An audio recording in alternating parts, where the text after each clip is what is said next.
পুৱতি তৰা ধাৰাবাহিকখনৰ আজি নিশা আহিবলগীয়া এপিছডৰ প্ৰমো বৰ্তমান মুকলি হৈছে আৰু আজিৰ প্ৰমোত আমি দেখিবলৈ পাইছোঁ ধাৰাবাহিকখন হ'বলৈ গৈ আছে বহুত বেছি ইণ্টাৰেষ্টিং। বলকচোন চাওঁ আজিৰ প্ৰমোত কি দেখিবলৈ পাইছোঁ।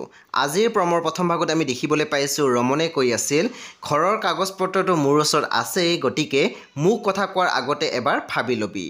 তাৰপিছত আমি প্ৰমোত দেখিবলৈ পাইছোঁ বেদক দেউতাকে কৈ আছিল সিহঁত ভাল মানুহ নহয়, বেয়া মানুহ, সিহঁতৰ টকা ঘূৰাই দে, কিন্তু তইতো বাপেৰৰ কথা গুৰুত্বই নিদিলি।